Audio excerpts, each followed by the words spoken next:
The wellness inadequacy.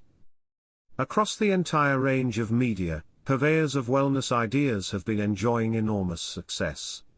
Frequently, they collect and popularize scientific insights into physical and mental health, at times topping them off with semi-religious notions they generally call spirituality. By covering these areas with advice, they claim to have a holistic approach to well-being. Well-intentioned and instrumental as such activities might be, they are overwhelmingly missing the point. That point might be illustrated by asking, what if I had perfect physical and mental health, and even spiritual health if it existed separate from mental health? Would I be satisfied with such a state alone, or would I put it to use?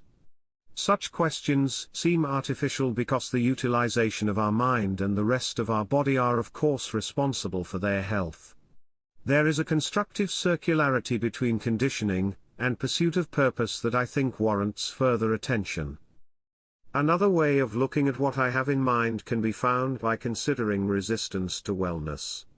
Solid information about wellness is easily available. Millions are heeding such advice. However, other millions are not seriously following wellness suggestions despite access and even immersion.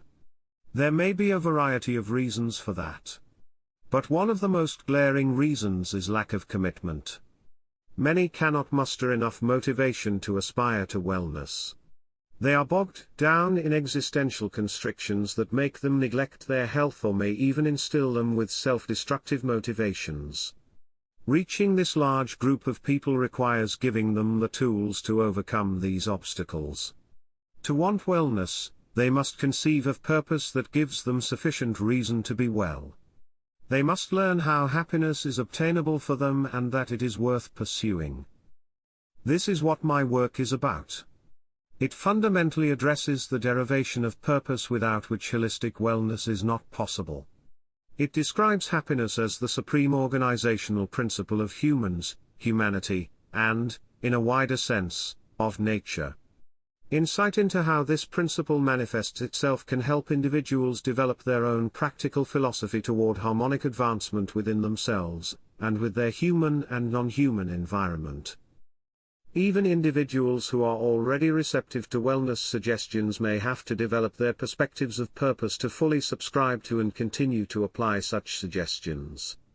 I am greatly interested in individuals at this stage because they are displaying considerations that make them prime candidates for expanding their mind toward finding happiness and becoming ambassadors for a better world.